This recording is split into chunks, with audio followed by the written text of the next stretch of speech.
Hello friends, எல்லோருக்கும் வணக்கம். Welcome to young investor channel. Actually leave days பார்த்தீங்கன்னா மார்க்கெட்டில் கமெண்ட்ஸ் நெக்ஸ்ட்டு வந்து சில இம்பார்ட்டன்ட் அப்டேட்ஸ் எல்லாமே டிஸ்கஸ் பண்ணோம். ஸோ ஃபஸ்ட்டு நீங்கள் பண்ணியிருக்க கமெண்ட்ஸ் எல்லாமே நம்ம டிஸ்கஸ் பண்ணலாம். ஸோ ஃபஸ்ட்டு ஒருத்தர் பண்ணியிருக்காரு, bro actually my invested amount 70 lakhs, now losses வந்து 35 lakhs அப்படின்னு சொல்லி அவர் மென்ஷன் பண்ணியிருக்கிறாரு. பேலன்ஸ் வந்து 35 lakhs தான் இருக்குது. அதாவது அவர் 70 lakh இன்வெஸ்ட்மெண்ட் பண்ணியிருக்காரு. அதில் 35 lakh வந்து பார்த்தீங்கன்னா லாஸுங்கிறாரு. 35 lakh தான் பேலன்ஸ் அப்படின்னு சொல்கிறாரு. பட் ஆக்சுவலி எனக்கு தெரிஞ்சு ஒரு பெரிய அளவில் எக்ஸ்போஷர் வந்து ஸ்மால் கேப் ஸ்டாக்ஸ்லேயும் மிட் கேப் ஸ்டாக்ஸ்லேயும் வந்து அதிக அளவில் எக்ஸ்போஷர் வச்சுருப்பாங்க. அது மட்டும் இல்லாமல் எனக்கு தெரிஞ்சு ஸ்மால் கேப் ஸ்டாக்ஸில் ப்ரைஸ் கம்மியாக இருக்குதுன்னு நினச்சி அது வந்து வேல்யூஷனும் சீப்பாக தான் இருக்குன்னு சொல்லி அதிக அளவில் இன்வெஸ்ட்மெண்ட் பண்ணியிருக்கவும் சான்சஸ் இருக்குது. பட் ஆக்சுவலி நீங்கள் ஃபண்டமெண்டலி ஒரு நல்ல ஸ்டாக்கில் இன்வெஸ்ட்மெண்ட் பண்ணியிருந்தீங்கன்னா பிரச்சனைகள் இல்லை. பட் அப்படி பண்ணியிருந்தாலும் 50% லாஸ் ஆக வாய்ப்புகள் இல்லைன்னு நான் ஃபீல் பண்ணுறேன். ஸோ ஆக்சுவலி ஒரு ஸ்டாக்கை நம்ம பிக் பண்ணும்போது முக்கியமாட்டு பேங்க் ஸ்டாக்ஸ்னால் நீங்கள் என்ன பார்க்கணுன்னா புக் வேல்யூ பார்க்கணும். புக் வேல்யூ கீழே இருந்துச்சுன்னா அந்த பேங்க் வந்து ஓகே, அந்த பேங்க்கில் பெருசாக பிரச்சனைகள் எதுவும் இல்லைனா ஓகே. நான் வந்து பெருசாக பிஎஸ்சி பேங்க் பக்கம் போக மாட்டேன், அது என்னோட ஓன் ஒப்பீனியன். அடுத்தது நீங்கள் வந்து மற்ற செக்டார் இப்போ ஒரு எஃப்எம்சிஜி கம்பெனிஸ்னு எடுத்துக்கிட்டிங்கன்னா ஐடிசி இப்போ ஏன் வந்து சீப்பாக கிடைக்குது அப்படின்னு சொல்லி நம்ம டிஸ்கஸ் பண்ணுறது. அவங்களுக்கு ஆப்போசிட் கம்பெனிஸாக இருக்கிற அதே ஃபீல்டில் ஆப்போசிட்டாக இருக்கிற ரைவல்ஸு அவங்களோட வேல்யூஷன் இவங்களோட அதிகமாக இருக்குது. ஸோ அவங்கள கம்பேர் பண்ணும்போது ஐடிசி நமக்கு ஒரு பெட்டர் ஆப்ஷனாக கிடைக்கிறதுனால ஐடிசி நம்ம செலக்ட் பண்ணுறோம். ஸோ அதே மாதிரி ஆட்டோமோட்டிவ் செக்மெண்ட்டில் வந்து டாடா மோட்டார்ஸ் அதே செக்மெண்ட்டில் ரைவல்ஸாக இருக்கிற கம்பெனிஸை கம்பேர் பண்ணும்போது டாடா மோட்டார்ஸ் ஒரு நல்ல வேல்யூஷனில் கிடைக்குது. அப்படி தான் ஒரு ஸ்டாக்கை பிக் பண்ணணுமே தவிர ஒரு ஸ்டாக்கோட ப்ரைஸ் வந்து 50 ரூபா இருக்குது 30 ரூபா இருக்குது அப்படின்னு சொல்லி நீங்கள் பிக் பண்ணிங்கன்னா இது மாதிரி தான் மாட்டிப்பீங்க. ஸோ அதனால் தயவு செய்து ஸ்மால் கேப் ஸ்டாக்ஸை வந்து நீங்கள் பிக் பண்ணும்போது அதோட வேல்யூஷனும் ஒருக்க செக் பண்ணுங்கள். எந்த ஸ்டாக் ஸ்மால் கேப்னாலும் சரி, லார்ஜ் கேப்னாலும் சரி, மிட் கேப்னாலும் சரி, மைக்ரோ கேப்னாலும் சரி, நீங்கள் வந்து பிக் பண்ணும்போது ஃபஸ்ட் அதோட வேல்யூஷன் நெக்ஸ்ட்டு கம்பெனியோட பேக்ரவுண்ட் எல்லாமே செக் பண்ணிவிட்டு இன்வெஸ்ட்மெண்ட் பண்ணுறது பெட்டருங்கிறது என்னோட கருத்து. Next Natco pharma. ஆக்சுவலி ஒருத்தர் கமெண்ட் பண்ணியிருக்காரு, ப்ரோ நாட்கோ ஃபார்மா இப்போ ஓகேவா நம்ம கன்சிடர் பண்ணலாமான்ட்டு. இன்னொருத்தர் கேட்டிருக்காரு, நாட்கோ ஃபார்மாவோட புக் வேல்யூ வந்து 339 இருக்குது. ஸோ அந்த புக் வேல்யூவில் வந்து கம்பேர் பண்ணும்போது டபுள் மடங்கு இப்போ ஸ்டாக் ப்ரைஸ் இருக்குது அப்படின்னு சொல்லி ஒருத்தர் கேட்டிருக்காரு. ஸோ புக் வேல்யூ வந்து பார்த்தீங்கன்னா நீங்கள் வந்து பேங்க் ஸ்டாக்ஸுக்கு தான் அதை கம்பேர் பண்ணணும். பெருசாக அந்த ஃபார்மா செக்டார் ஆட்டோமோட்டிவ் செக்டாரில் இருக்கிற ஸ்டாக்ஸுக்கெல்லாம் நீங்கள் புக் வேல்யூ பார்க்க மாட்டாங்க, அது கம்பேர் பண்ணக்கூடாது. ஆனால் வந்து நாட்கோ ஃபார்மா மற்ற ஃபார்மா கம்பெனிஸை கம்பேர் பண்ணும்போது ஒரு நல்ல வேல்யூஷனில் கிடைக்குது. ஃபார்முலேஷன் சேல்ஸ் டொமஸ்டிக் அடுத்து வந்து எக்ஸ்போர்ட் அவங்களுக்கு எல்லாமே அடி வாங்கினதுனால இந்த ஸ்டாக் ப்ரைஸ் விழுது. மேபி ஒரு 1 to 2 quarters வந்து அடி வாங்கலாம். பட் எனக்கு தெரிஞ்சு நாட்கோ ஃபார்மா ஃபண்டமெண்டலி ஸ்ட்ராங்காக தான் இருக்குது. ரெவிலிமிண்ட் அப்படிங்கிற ஒரு மருந்து பார்த்தீங்கன்னா அவங்களோட பேட்டன் எக்ஸ்பைரி 2026 நடக்குது. ஆனால் அவங்க வந்து ஆல்ரெடி அதுக்கு விளக்கம் கொடுத்துருந்தாங்க. ரெவிலிமிண்ட் வந்து எக்ஸ்பைரி ஆனாலும் அதுக்கப்புறம் எங்கள்கிட்ட வந்து ஒரு 2 to 3 ட்ரக்ஸ் இருக்குது அப்படின்னு சொல்லியிருந்தாங்க. பட் அந்த ட்ரக்கோட பெயர்கள்லாம் வாயில் நுழையாது, அவங்க வந்து மென்ஷன் பண்ணி தான். பட் இருந்தாலும் ரிசல்ட்ஸ் நல்லா இல்லாதனால ஸ்டாக் ப்ரைஸ் அடிக்கிறாங்க. லாஸ்ட் மார்க்கெட்டில் கிட்டத்தட்ட 883 க்ளோஸ் ஆயிருந்துச்சு. 867 வரைக்கும் போனாங்க. அவங்களோட 52-week லோ வந்து டச் பண்ணவும் பாசிபிலிட்டிஸ் இருக்குது. 52-week லோ பார்க்கும்போது 848 ரூபா அது கூட டச் பண்ண வாய்ப்புகள் இருக்குது நாட்கோ ஃபார்மா. பட் வந்து எப்படி ஸ்டாக் ப்ரைஸ் ஆகும்னு தெரில. பட் நம்ம வந்து ஸ்லோவாக 1-2 அந்த ஃபார்மாவே நாட்கோ ஃபார்மாவில் புக் பண்ணலாங்கிறது என்னோட கருத்து. ஒருத்தர் சொல்லியிருக்காரு, ப்ரோ ஆக்சுவலி என்னோட போர்ட்ஃபோலியோவில் 13K லாஸ் ப்ரோ அப்படின்னு சொல்லி ஒருத்தர் சொல்லியிருக்காரு. ஸோ அதெல்லாம் பெருசாக ஒன்றும் இல்லை ப்ரோ, நீங்கள் ஃபண்டமெண்டலி நல்ல ஸ்டாக் இருந்தீங்கன்னா அது பெருசாக பிரச்சனைகள் வராதுன்னு தான் நான் ஃபீல் பண்ணுறேன். நெக்ஸ்ட் வந்து பார்த்தீங்கன்னா ஐடிசி ஹோட்டல்ஸ் எனக்கு 690 ஷோ ஆகுது என்னோட அக்கௌண்ட்டில். ஸோ அது வந்து ஸ்பிளிட் அப் கேல்குலேஷன் எனக்கு சரியாக தெரில அப்படின்னு சொல்லி. ஆக்சுவலி ஃபஸ்ட்டு ஐடிசி ஹோட்டல்ஸ் வந்து பார்த்தீங்கன்னா அதிக வேல்யூவேஷனில் அதிக ப்ரைஸில் வந்து மைனஸில் காட்டுற மாதிரி இருந்துச்சு. பட் இப்போ ஐடிசி ஹோட்டல்ஸில் வந்து மைனஸ் வந்து அதிக அளவில் காட்டுற மாதிரி இருக்குது. பட் ஆக்சுவலி அது எக்ஸாக்டாக தெரில, அது எல்லாத்துக்குமே அப்படி தான் ஷோ ஆகுது. நிறைய பேர் ஐடிசி ஹோட்டல்ஸோட ப்ரைஸ் வந்து எனக்கு ப்ராப்பராக ஷோ ஆகலை, 0 அப்படின்னு சொல்லியிருந்தீங்க. ஸோ அது ஒரு டெக்னிக்கல் ப்ராப்ளம் இருந்திருக்கும், அது கிளியர் ஆகிருக்கும்னு நினைக்கிறேன். பட் ஆக்சுவலி இது கிளியர் கட் எனக்கு இன்னும் புரியல. ஃபஸ்ட்டு ஐடிசி ஹோட்டல்ஸ் வந்து பார்த்தீங்கன்னா அதிக அளவில் நெகட்டிவ் ஷோ ஆகிற மாதிரி இருந்துச்சு. பட் இப்போ ஃபஸ்ட்டு ஐடிசி அதிக அளவில் நெகட்டிவ் ஷோ ஆச்சு, இப்போ ஐடிசி ஹோட்டல்ஸ் அதிக அளவில் நெகட்டிவ் ஷோ ஆகுது. பட் அது என்ன ஏதுன்னு சரியாக தெரில. பட் நமக்கான ஸ்டாக் வந்து கரெக்டாக கிடச்சிட்டு, ஸோ அதனால நம்ம அதை பற்றி பெருசாக ஒரி பண்ண வேண்டிய அவசியம் இல்லை. நெக்ஸ்ட் ஒருத்தர் கமெண்ட் பண்ணியிருக்காரு, ப்ரோ ஆக்சுவலி நான் வந்து எஸ்பிஐ கார்டை 730 ரூபாய்க்கு சேல் பண்ணிட்டேன். பட் அது இப்போ ரீசெண்டாக மார்க்கெட்டில் 850 ரூபாலாம் தாண்டி போயிடுச்சு. அது அவருக்கு ஒரு ஃபீலிங்ஸாக இருக்குது போல். ஸோ மார்க்கெட்டில் நம்ம வந்து ஒரு ஸ்டாக் விற்றுட்டோன்னா அது வந்து கீழே போனாலும் வருத்தப்படுவோம், மேலே போனாலும் வருத்தப்படுவோம். ஸோ ஆக்சுவலி கீழே போனால் வருத்தப்பட மாட்டோம், விற்றதுக்கு வரைக்கும் ஸ்டாக் கீழே போனால் வருத்தப்பட மாட்டோம். அதே வந்து அதை விட ஒரு 100 ரூபா 150 ரூபா தாண்டி போயிடுச்சுன்னா நம்ம கொஞ்சம் ஃபீலிங்காக தான் இருக்கும். இது உங்களுக்கு இதில் ஃபீலிங்னா நான் வந்து சுஸ்லான 40 ரூபாய்க்கு சேல் பண்ணேன், அது வந்து 88 ரூபா போச்சு. அப்போ எனக்கு எவ்வளோ ஃபீலிங்காக இருக்கும்னு நினச்சி பாருங்கள். ஸோ ஸ்டாக் மார்க்கெட் அப்படி தான் இருக்கும். நம்ம ஒரு ஷேர் வந்து எவ்வளோ கரெக்டாக போகும் எவ்வளோ கரெக்டாக போகாதுன்னெலாம் நம்மளால் கணிக்க முடியாது. அது வந்து ஒரு ஒப்பீனியன் படி தான் நம்ம வந்து அதில் செல் பண்ண முடியும். நெக்ஸ்ட் ஒருத்தர் கேட்டிருந்தாரு, ப்ரோ அந்த ரைட்ஸ் இஷ்யூ என்ன ப்ரோ அப்படின்னு சொல்லி. அது ஷார்ட் அண்ட் ஸ்வீட்டாக சொல்கிறேன். ரைட்ஸ் இஷ்யூனா நீங்கள் வந்து ஒரு கம்பெனியில் எக்ஸிஸ்டிங் ஷேர் ஹோல்டர்ஸாக இருப்பீங்க. ஸோ அந்த கம்பெனி வந்து ஃபண்ட் ரைஸ் பண்ணுறதுக்கு இது ஒரு மெத்தடாக யூஸ் பண்ணுறாங்க. அதாவது கம்பெனியோட எக்ஸிஸ்டிங் ஷேர் ஹோல்டர்ஸுக்கு டிஸ்கவுண்ட் ப்ரைஸில் ஷேரை கொடுத்து அது மூலமாட்டு வந்து பார்த்தீங்கன்னா இத்தனை ஷேர் இருந்துச்சுன்னா, ஆல்ரெடி அந்த கம்பெனியில் நீங்கள் ஷேர் வச்சுருப்பீங்க. இந்த 15 ஷேர் இருந்துன்னா உங்களுக்கு 2 ஷேர் நீங்கள் ரைட்ஸ் இஷ்யூவில் அப்ளை பண்ணலாம் அப்படின்னு சொல்லுவாங்க. ஸோ ஆக்சுவலி தங்கமயில் ஜுவல்லரியோட ரைட்ஸ் இஷ்யூ அது வந்து எப்படின்னு இன்னொருக்கா சொல்லிடுறேன். நெட் பேங்கிங் வச்சுக்கோங்க. நெட் பேங்கிங் எந்த பேங்க்னாலும் ஓகே. அதில் வந்து லாகின் பண்ணுங்கள். லாகின் பண்ணிவிட்டு ரிக்வஸ்ட், அதாவது எல்லாம் லாகின் பண்ணோன்னா மேலே வந்து 3 டாட் இருக்கும். அதை கிளிக் பண்ணோன்னே நிறைய ஆப்ஷன்ஸ் ஆகும். அதில் ரிக்வஸ்ட் அப்படின்னு சொல்லி இருக்கும். அதை கிளிக் பண்ணுங்கள்.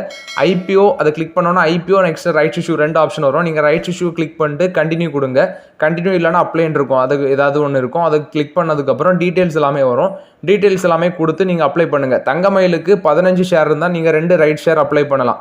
ஸோ நீங்கள் அப்ளை பண்ணதுக்கப்புறம் வந்து பார்த்தீங்கன்னா ஆர்இ அப்படின்னு சொல்லி உங்களுக்கு ஷேர் வந்து உங்கள் டிமேட் அக்கௌண்ட் கிரெடிட் ஆகும். இவ்வளோ தான் ப்ரொசீஜர். பெருசாக போட்டு கன்ஃபியூஸ் பண்ணாதீங்க. பட் ஆஃப்லைன் அப்ளை பண்ணுறதுலாம் அது பெரிய ப்ரொசீஜர். என்ன கேட்டால் நெட் பேங்கிங் வழியாட்டு அப்ளை பண்ணுறது தான் ஒரு பெட்டர் ஒப்பீனியனாக இருக்குங்கிறது என்னோட கருத்து தங்கமயிலில். நெக்ஸ்ட் நீ பார்த்தீங்கன்னா பாரத் எலக்ட்ரானிக்ஸ் லிமிடெட், இதை பற்றி சொல்லுங்க ப்ரோ அப்படின்னு சொல்லி. ஆக்சுவலி நான் 2 ஸ்டாக் இதில் ஃபோக்கஸ் பண்ணேன். ஒன்று பாரத் ஹெவி எலக்ட்ரிக்கல்ஸ் லிமிடெட், இன்னொன்று பாரத் எலக்ட்ரானிக்ஸ் லிமிடெட். பட் நான் வந்து பாரத் எலக்ட்ரானிக்ஸ் லிமிடெட் தான் கன்சிடர் பண்ணேன். அது வந்து 295 சம்திங்கில் கன்சிடர் பண்ணால் இப்போ அது வந்து பார்த்தீங்கன்னா மார்க்கெட் அடி விழுந்ததுனால 250க்கு வந்துடுச்சு. அந்த ஸ்டாக்கு கொஞ்சம் ரிஸ்க் எடுத்து தான், வேல்யூஷன் கொஞ்சம் அதிகமாக தான் இருந்துச்சு. ரிஸ்க் எடுத்து தான் கன்சிடர் பண்ணேன். பட் இருந்தாலும் பார்த்தீங்கன்னா அடி விழுந்துச்சு, கீழே விழுந்துட்டாங்க அந்த ஸ்டாக்கு. பட் இப்போதைக்கு நான் வெயிட் தான் பண்ணுறேன். புரிஞ்சுக்கோங்க, நான் அது வந்து ஓன் ரிஸ்க் எடுத்து கன்சிடர் பண்ணது. வேல்யூஷன் ரொம்பவே அதிகம். டிஃபென்ஸ் செக்டாரில் இருக்கிற கம்பெனி. இப்போ கூட அது வந்து 36 டைம்ஸ் ஏர்னிங்ஸில் இருக்குது, 250ல் இருக்குது. இது வந்து நீங்கள் தான் முடிவு எடுக்கணும். வேல்யூஷன் கொஞ்சம் அதிகமாக தான் இருக்குது இந்த ஸ்டாக்கில். பஜாஜ் கன்சியூமர் கேரோட ரிசல்ட்ஸ் வந்திருக்கு. நெட் ப்ராஃபிட் வந்து 30% வந்து பார்த்தீங்கன்னா உங்களுக்கு டிக்ளைன் ஆயிருக்குன்னு சொல்கிறாங்க. 25 கோடி ப்ராஃபிட் பண்ணியிருக்காங்க. ரெவன்யூ ஃப்ரம் ஆப்ரேஷன் 6% டிக்ளைன் ஆயிருக்கு. 234 கோடியாக இருக்குது. எபிட்டா 26.1 crores இருக்குது. 44.4% எபிட்டாவும் காலியாக இருக்குது. எபிட்டா மார்ஜின் குறைஞ்சிருக்கு. 11.1% எபிட்டா மார்ஜின் குறைஞ்சிருக்குன்னு சொல்கிறாங்க. அது மட்டும் இல்லாமல் பஜாஜ் கன்சியூமர் கேர் என்ன சொல்கிறாங்கன்னா, அவங்க வந்து Vishal personal care private limited அப்படிங்கிற கம்பெனியில் 100% ஸ்டேக் வந்து பர்ச்சேஸ் பண்ணுறாங்க. இதுக்கு ஷேர் ஹோல்டர்ஸ் அப்ரூவல் ப்ளஸ் வந்து பார்த்தீங்கன்னா போர்டு இப்போ அப்ரூவல் கொடுத்துருக்காங்கன்னு சொல்கிறாங்க. இதில் வந்து அவங்களுக்கு எக்ஸிஸ்டிங் ஷேர் ஹோல்டர்ஸ், நெக்ஸ்ட் வந்து பீப்புள் கேபிட்டல் ஃபண்டு 3 LLC இவங்களும் வந்து ஷேர் ஹோல்டர்ஸாக இருக்கிறாங்க. இவங்களோட அப்ரூவல் கிடச்சிருக்கு. ஸோ 2 tranches மூலமாட்டும் இந்த கம்பெனி அக்யூசிஷன் பண்ணுறாங்க. 49% ஸ்டேக்கு ஃபஸ்ட் ட்ரான்ச்சிலையும், ரிமைனிங் 51% ஆஃப் த ஸ்டேக் வந்து செகண்ட் ட்ரான்ச்சிலையும் வந்து அவங்க வந்து அக்யூசியேஷன் பண்ணுறாங்க. ஸோ அந்த அக்யூசியேஷனுக்கு அப்புறம் விஷால் பர்சனல் கேர் வந்து பார்த்தீங்கன்னா பஜாஜ் கன்சியூமர் கேரோட ஒரு சப்சிடியாட்டு மாறிடும் அப்படின்னு சொல்கிறாங்க. இது பஜாஜ் கன்சியூமர் கேர் கொடுத்த அப்டேட்டு. நெக்ஸ்ட்டு பார்த்தீங்கன்னா ஒரு 6 ஸ்டாக் வந்து லார்ஜ் கேப் ஸ்டாக்ஸ் வந்து லாஸ்ட் மார்க்கெட்டில் 50 வீக் லோ டச் பண்ணியிருந்துச்சு. இதில் ஃபஸ்ட்டு நான் பார்த்தது டாடா பவர். இதோட ஸ்டாக் ப்ரைஸ் மார்க்கெட்டில் 337 க்ளோஸ் ஆயிருந்துச்சு. அன்னைக்கு ஃப்ரைடே அன்னைக்கு 50 வீக் லோ போனது 332 இவங்களோட ஃப்ரெஷ் 50 வீக் லோ. இந்த ஸ்டாக்கோட பி ரேஷியோ பார்த்தேன் 27 இருக்குது. இந்த வருஷத்தில் மட்டுமே 15% டிக்ளைனாக இருக்காங்க. இன்னும் அடி உள்ள வாய்ப்புகள் இருக்குது. பட் ஒரு லாங் டேர்முக்கு டாடா பவர் கண்டிப்பாக ஒருத்தான ஸ்டாக்கு. என்னோட focus Tata power and Tata Motors தான். டாடா குழுமத்தில் இப்போதைக்கு நம்ம ஒரு கன்சிடர் பண்ண வேல்யூஷனில் இருக்குதுன்னா இந்த 2 தான். டாடா மோட்டார்ஸில் ஆப்பர்ச்சுனிட்டி, பட் டாடா பவரில் இன்னும் ஆப்பர்ச்சுனிட்டி வரல. இன்னும் கொஞ்சம் இறங்கிச்சுன்னா ஒரு நல்ல ஆப்பர்ச்சுனிட்டி கிடைக்க பாசிபிலிட்டிஸ் கன்ஃபார்ம் இருக்குது டாடா பவரில். அதனால டாடா பவரில் வெயிட் பண்ணுங்கள். அடுத்தபடியாட்டு ஜியோ ஃபினான்ஷியல் சர்வீஸ் நான் ஃபோக்கஸ் பண்ணவில்லை இப்போதைக்கு. ஏன்னா அவங்களோட பிஸ்னஸ் வந்து கிளியர் கட்டாக எனக்கு இன்னும் புரியலை. அவங்க என்ன சொல்கிறாங்கன்னா, நாங்கள் வந்து பிளாக் ராக் கூட ஜாயின்ட் வெஞ்சர் வைக்கிறோம், மியூச்சுவல் ஃபண்ட் பிஸ்னஸ் பண்ணுறோம், டிஜிட்டல் முறையில் ஃபண்ட் லெண்டிங் பண்ணுறோம், அப்படி இப்படி நிறைய சொல்கிறாங்க. பட் அது வந்து எல்லாமே ஓகே ஆகிறதுக்கு ஒரு 2 to 3 quarters டைம் எடுக்குங்கிறது என்னோட கருத்து. இவங்களும் ஒரு ஃப்ரெஷ் 52 வீக் லோ டச் பண்ணியிருந்தாங்க. இவங்களோட லோன் பார்க்கும்போது 219 ரூபா போனாங்க. கடைசியில் 222 ரூபாவில் க்ளோஸ் ஆயிருக்கு ஜியோ ஃபினான்ஷியல் சர்வீஸ். இந்த ஸ்டாக்கும் இயர் டு டேட்டில் 28% ட்ராப் ஆயிருக்கு. பட் இது வந்து வேல்யூஷன் கொஞ்சம் அதிகமாக மாதிரி தெரியுது. பட் ஃபண்டமெண்டலி எனக்கு இப்போ இது வந்து ஓகேயாக தெரியலை. எல்ஐசி இதுவும் வந்து பார்த்தீங்கன்னா எனக்கு ஓகே படலை. இந்த ஸ்டாக் இன்னைக்கு ஒரு fresh 50 week low Friday touch பண்ணியிருந்துச்சு. 755 இதோட ஃப்ரெஷ் 50 வீக் லோ 759 க்ளோஸ் ஆச்சு. வேல்யூஷன் சீப்பாக இருந்தாலும் இப்போதைக்கு நான் எல்ஐசி பக்கம் போகலை. 16% வந்து பார்த்தீங்கன்னா இயர் டு டேட்டில் இந்த ஸ்டாக் கிராஷ் ஆயிருக்கு. பஞ்சாப் நேஷனல் பேங்க் இதுவும் ஒரு ஃப்ரெஷ் 52 வீக் லோ அடிச்சு 91.01 அந்த ரேஞ்சில் வந்து இவங்களும் ஒரு ஃப்ரெஷ் 52 வீக் லோ டச் பண்ணாங்க. இந்த ஸ்டாக் இயர் டு டேட்டில் 11% ட்ராப் ஆயிருக்கு. Punjab national bank actually BSc bank பக்கம் நான் போக மாட்டேன், இது உங்களுக்கே தெரியும். ஹீரோ மோட்டார் காப்பும் பார்த்தீங்கன்னா ஒரு ஃப்ரெஷ் 52 வீக் லோ 3850 ரூபா இவங்களோட ஃப்ரெஷ் 52 வீக் லோ. பட் அவங்க க்ளோஸ் ஆனது 3862 ரூபாவில் க்ளோஸ் ஆச்சு. இந்த ஸ்டாக் வந்து ஒரு 9% இயர் டு டேட்டில் வந்து கீழே விழுந்திருக்கு. Actually fresh 52 week low touch பண்ணியிருக்காங்க. பட் இந்த ஸ்டாக்ல என்ன ஃபோக்கஸ் தான் நான் லாஸ்ட் வீடியோவில் அப்டேட் பண்ணியிருப்பேன். ஒரு ஷார்ட் டேர்மில் ஹீரோ மோட்டார் காப்பில் வந்து பார்த்தீங்கன்னா கொஞ்சம் ப்ரெஷர் இருக்குது. ஹையர் லெவல் ஆஃபீஸர்ஸ் எல்லாமே எக்ஸிட் பண்ணுறாங்க, அது ஒன்று. நெக்ஸ்ட் வந்து பார்த்தீங்கன்னா இவங்களுக்கு மார்க்கெட் ஷேர் அடி வாங்குது.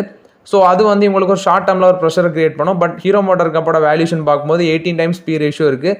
வெயிட் பண்ணலாம், நமக்கான ஆப்பர்ச்சுனிட்டி ஹீரோ மோட்டார் காப்பில் வரும்போது டிஸ்கஸ் பண்ணலாம். டிஎல்எஃப்பும் வந்து பார்த்தீங்கன்னா ஃப்ரெஷ் 52 வீக் லோ டச் பண்ணியிருந்தாங்க. 660 ரூபா போச்சு, கடைசியில் 673 வந்து க்ளோஸ் ஆயிருந்துச்சு. இந்த ஸ்டாக்கும் ஒரு 15% மேலே இயர் டு டேட்டில் கீழே விழுந்திருக்கு டிஎல்எஃப்.